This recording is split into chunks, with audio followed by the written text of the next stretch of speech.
किसान नेता राकेश टिकैत ने हमारी सहयोगी चित्रा त्रिपाठी से खास बातचीत की और बंगाल में किसानों की रणनीति भी बताई। राकेश टिकैत से एक्सक्लूसिव बातचीत देखिए।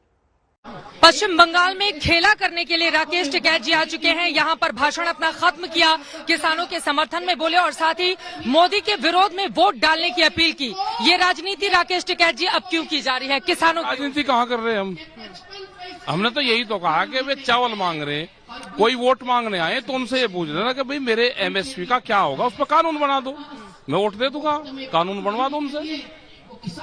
लेकिन आप लोग अब एक पार्टी के पक्ष में आ गए ना, यहाँ शुभेंदु अधिकारी के खिलाफ आए। अच्छा, जब लड़ाई हो जाए तो लड्डू बंटते हैं। भाई लड़ाई होगी तो लड्डू बंटते हैं क्या? कोई बांटते थे क्या? भाई ये किसानों को हमने बताया कि दिल्ली सरकार ने आपके साथ में अत्याचार किया, इनके जो चावल वो मांग रहे उसका रेट ही तो पहुंच जाए इन्होंने कि जो आपका रेट है उस पर कानून बना दो, हमारा भी रेट खरीद हो जाएगी। पश्चिम बंगाल में आपके यहाँ लंबा चौड़ा कार्यक्रम रखा गया है, कोलकाता में किया, फिर आप नंदीग्राम आ गए हैं।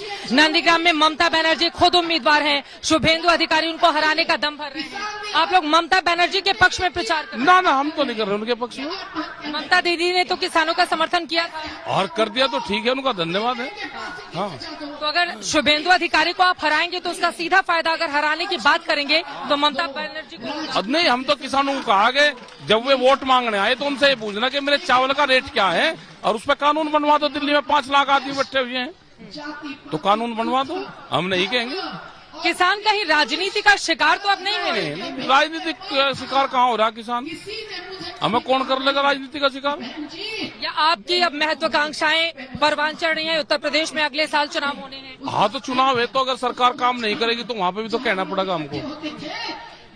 तो आपने आर पार की लड़ाई का मन बना लिया है, यानी कि अब सरकार से बातचीत तो आगे बढ़ेगी नहीं इस तरीके से, और बातचीत हुए भी लंबे। क्यों नहीं बढ़ेगी बातचीत? सरकार बात कर ले हमारे से, हमारा काम कर दे सरकार। अभी कोई प्रस्ताव नहीं आया? ना आया नहीं कोई प्रस्ताव उनका। आप लोग इसी तरह से बैठे रहेंगे इंतजार? ना बैठे रहेंगे, हम तो पूरे देश में जा रहे हैं। पूरे देश में अलग अलग हर जगह बीजेपी के खिलाफ वोट डालने की अपील करें? नहीं, वहाँ क्या इलेक्शन है? अब कर्नाटक में जाएंगे, वहाँ तो इलेक्शन है नहीं। लेकिन वहाँ पे जो रागी आया है मंडवा पहाड़ पे, तो जो फसलें एमएसपी की है हम उसकी बात करेंगे। वहाँ पे तो आंदोलन शुरू हो गया। पश्चिम बंगाल आने का आपका मेन मकसद क्या है? यहाँ पर आकर धान के किसानों की भी आप बात कर रहे हैं, किसानी में कितना फायदा या नुकसान है उसकी बात कर रहे हैं। बंगाल आने का आपका मकसद ठीक चुनाव के ये 10 दिन पहले जब 27 तारीख को इलेक्शन होना है, क्या है? और मकसद तो हमारा ठीक है भाई, ऐसी जो ठगी सरकार है इसे भगाओ यहाँ से। कौन सी सरकार? जो सरकार है दिल्ली वाली सरकार, जो दिल्ली की सरकार है वो आ रही यहाँ पे, तो उसको इनसे भगाओ, उनसे क्वेश्चन पूछो अपने। मतलब दिल्ली में आप लोगों की बातचीत नहीं हो पा रही है तो आप लोग यहाँ पे आए, उनको ढूंढने आए। यहाँ पे पता चला कि सारे यहीं आ रहे तो मिले नहीं कोई, वे कहाँ है? उनको मिल जाएंगे तो बात करेंगे उनसे। लेकिन बीजेपी तो अब की बार 200 पार का नारा दे रही है। पिछले 2019 इलेक्शन में भी बंगाल में उसका प्रदर्शन बहुत अच्छा रहा था, तो उसको कैसे हरा पाएंगे आप बंगाल में? और नहीं हारेंगे तो हमारे पे क्या है ना, हम तो अपनी बात तो कहेंगे। मत हारो, हम आंदोलन थोड़ा खत्म कर देगी। वो आंदोलन चलता रहेगा? आंदोलन चलता रहेगा, पक्के मकान बनेंगे वहीं।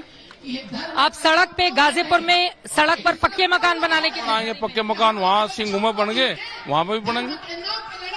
तो आम जो लोग हैं उनको आने जाने में परेशानी हो? उनका खोल रखा, वो आम जनता है वो बैरिकेटिंग तोड़ो। जो पिछले खुले हुए थे 26 जनवरी से जो पहले रास्ते खुले हुए थे वे खोल लो अपने, चलो। राकेश टिकैत जी, एक और सवाल आम लोगों के मन में है। कल तक तो बात ये कही जा रही थी कि आप लोग किसी भी राजनीतिक मंच पर नहीं जाएंगे, लेकिन अब अगर बीजेपी को छोड़ दें तो बाकी हर एक नेता का आप लोग स्वागत कर रहे हैं दिल खोलकर। गाजीपुर बॉर्डर पर भी यही देखने को मिला और यहाँ पर भी यही यहाँ तो नहीं कोई नेता तो नहीं कोई मिला यहाँ पे भी कोई नेता तो। लेकिन भाषण तो किसी के समर्थन में ही हो रहा है। नहीं, समर्थन नहीं कहा हमने, तो इनके खिलाफ करा समर्थन। तो यहाँ पर मुख्य लड़ाई किसकी है? शुभेंदु अधिकारी वर्सेस ममता बनर्जी।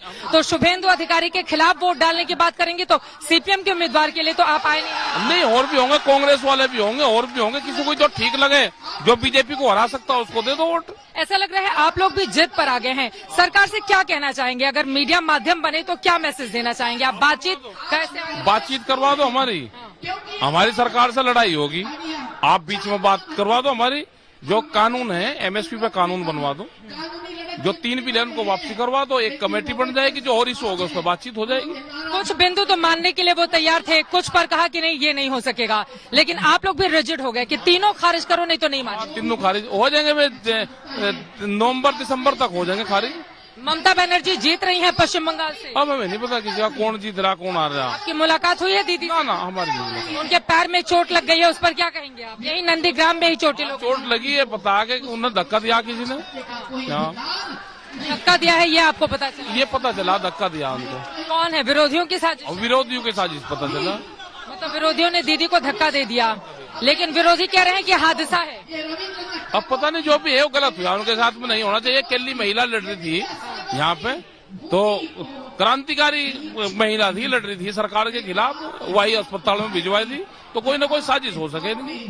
मतलब ममता बनर्जी अकेली महिला है, तो इस वजह से आप लोग उनको समर्थन देने के लिए यहाँ पर समर्थन दे रहे। अच्छा किसी का चोट लगी तो ये भी ना कहे हम, भाई चोट लगी, हम इन जैसे तो है नहीं कि 300 लोग शहीद हो गए, ये एक शब्द भी ना कहे कि नहीं किसान शहीद नहीं हुए। अगर किसी का चोट लगी है तो चोट तो लगी है। बंगाल में आपका कहाँ कहाँ और कार्यक्रम होना है? नहीं बस हमारे 2 जगह हो गए यहाँ पे, अब चले जाएंगे, फिर देखेंगे। फिर आएंगे, 8 चरणों में चुनाव होना है, तो फिर आएंगे रहेंगे, फिर चक्कर लगा देंगे। बंगाल का कोई दूर है, यहाँ का कोई पासपोर्ट लगे, तो यहाँ पर आते रहेंगे आप जब तक मतलब बीजेपी को हराने के लिए पूरी तरीके। हाँ पूरी ताकत लगाओगे हम अपनी। अगर आप बीजेपी को हराने के लिए यहाँ पर आएंगे तो फिर बीजेपी वहाँ पर क्यों मानेगी आपकी बात? और मत मान लो, इतना नहीं मानने की, इतना ऐसे ही करते रहेंगे। फिर बीजेपी को लगेगा कि अब किसान जो हैं वो नेतागिरी कर रहे हैं, तो फिर नेताजी लोगों से क्यों बात? भाई नेतागिरी कहाँ कर रहे हैं हम? हमारी बात मान लो, हमारी बात मान लो ना। आप बात भी नहीं मान लोगे और हम कहीं जा भी ना, हमें जेल में डाल दो, नहीं जा। चलिए चलते चलते अब पश्चिम बंगाल के लिए खासतौर पे क्या कहना चाहिए? पश्चिम बंगाल में ये है कि ये अगर किसी पार्टी की सरकार होती तो अब तक बात हो जाती। ये तो व्यापारियों की सरकार है, इस सरकार को तो बड़ी कंपनियां चला रही है। अब देखना ये है कि पार्लियामेंट कब बिकेगा, कब उसको ठेका होगा। आप लोग तो वहाँ पर भी जाने की तैयारी करेंगे, वहाँ पे फसल बेचेंगे अपनी पार्लियामेंट पे। प्रधानमंत्री ने कहा हमको तो आपको एंट्री कहाँ मिलेगी? क्यों पार्लियामेंट में एंट्री में हमने तो 2002 में फसलें चढ़ा दी थी वहाँ पे, कौन रोकेगा हमको? तो अभी पार्लियामेंट का क्या है प्लान? जाएंगे, किस दिन चले जाएंगे, वहीं मिलेंगे आपको, अपनी फसल ले जाएंगे। वहाँ पे किस चीज की फसल बेचेंगे? वहाँ गेहूँ बेच देंगे और फसल बेच देंगे, वहीं बेचेंगे। वहाँ बढ़िया मंडी है पार्लियामेंट में, क्योंकि व्यापारी भी अंदर बैठा, उसने भाव तय करा है, तो वहीं बेच देंगे, बढ़िया रेट पे बिकेगी। किसान नेता राकेश जी के तेवर एकदम साफ हैं, वो टिके रहेंगे तब तक जब तक सरकार उनकी पूरी मांग नहीं मान ली जाती। अब सवाल ये है कि पूरी मांग कैसे मानी जाएगी, आगे क्या होगा, इस पर लगातार रहेगी आज तक की नजर। लेकिन पश्चिम बंगाल में बीजेपी को हराने के लिए कमर कस के ये तमाम नेता यहाँ पर पहुंचे हुए हैं। कैमरा पर्सन सत्या के साथ चित्रा त्रिपाठी, नंदीग्राम, पश्चिम बंगाल, आज तक।